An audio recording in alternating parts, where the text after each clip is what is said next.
Shalom saudara yang dikasihi oleh Tuhan Yesus Kristus. Kita sungguh bersyukur ketika Tuhan memberikan kita kesempatan sekali lagi untuk dapat mendengarkan apa yang menjadi isi hatinya. Oleh karena itu kita tidak akan pernah memahaminya dan kita akan gagal mengenal Tuhan jikalau bukan Dia yang menolong kita. Oleh karena itu marilah meminta pertolongan di dalam Tuhan. Bapa di dalam surga, kami mengucap syukur dan kami meminta pertolongan kepadamu dan di dalam namamu, supaya kami diberikan pengertian yang benar, supaya kami semakin mengenal Tuhan. Inilah kami yang siap mendengarkan firman-Mu dalam nama Yesus Kristus. Amin. Firman Tuhan hari ini diambil dari 1 Korintus pasal yang pertama, ayat yang ke-18. Demikianlah firman Tuhan. Sebab pemberitaan tentang salib memang adalah kebodohan bagi mereka yang akan binasa. Tetapi bagi kita yang diselamatkan, pemberitaan itu adalah kekuatan Allah. Saat kita mengingat peristiwa Yesus disalibkan, maka kita harus memahami bahwa penyaliban yang dilakukan kepada Yesus merupakan bagian dari penghukuman yang begitu kejam pada masa itu.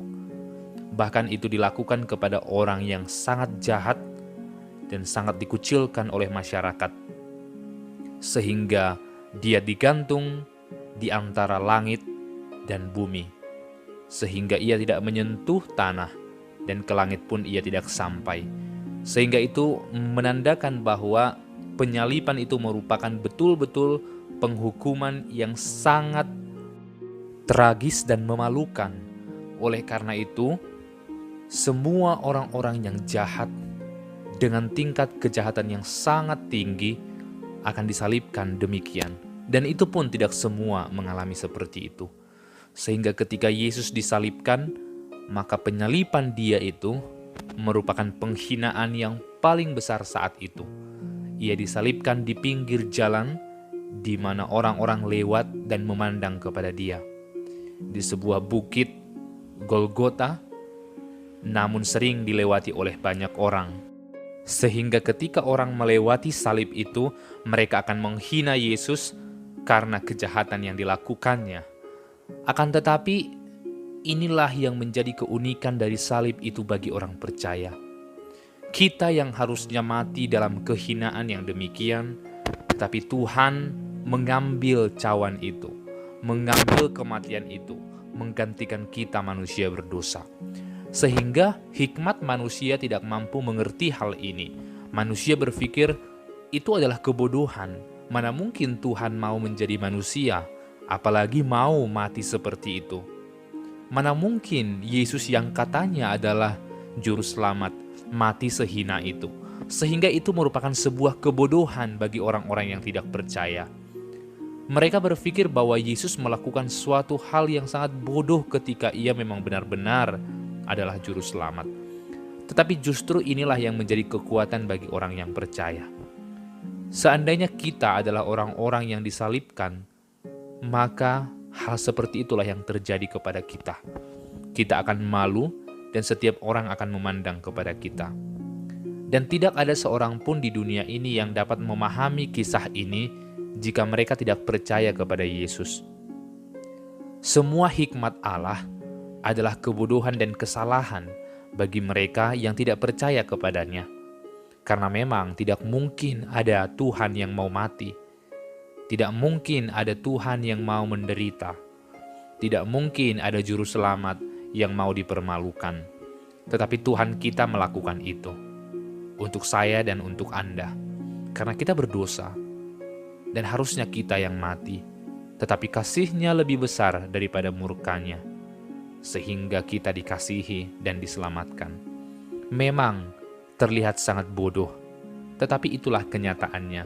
Memang Tuhan telah menyelamatkan kita. Inilah kekuatan bagi kita, karena kita sadar kita adalah orang bodoh, dan kita akan diselamatkan dengan cara yang tidak mungkin menurut pikiran kita. Tuhan mau membuka pemikiran orang-orang. Tuhan mau membuka pemikiran setiap orang, supaya mereka tahu bahwa Tuhan dapat melakukan apa yang Ia janjikan dalam kitab Kejadian, bahwa keturunan dari perempuan, yaitu Yesus itu, akan meremukkan kepala ular si iblis, akan mati di kayu salib. Inilah yang menjadi kekuatan bagi kita semua saat kita mengingat dosa-dosa kita yang begitu banyak. Maka ingat jugalah kepada Yesus yang telah dipermalukan itu.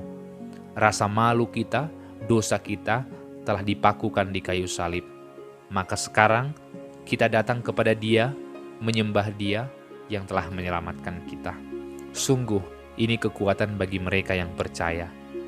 Ketika kita mengingat bagaimana para penjaga itu, bagaimana para tentara itu merobek dan mengambil undi jubah yang dipakai Yesus, itu pun adalah sebuah kehinaan. Ketika Yesus ditelanjangi dan jubahnya dibagi-bagi, bahkan tidak ada yang Yesus miliki sampai ia mati. Semuanya dirampas dari Dia. Namun Ia tidak mau ketika kita orang-orang yang dikasihinya dirampas dari tangannya. Salib itu memenangkan kita. Dan kebodohan itu justru menjadi hikmat yang benar. Terpujilah Tuhan yang mau terlihat bodoh, karena kita orang-orang yang benar-benar bodoh.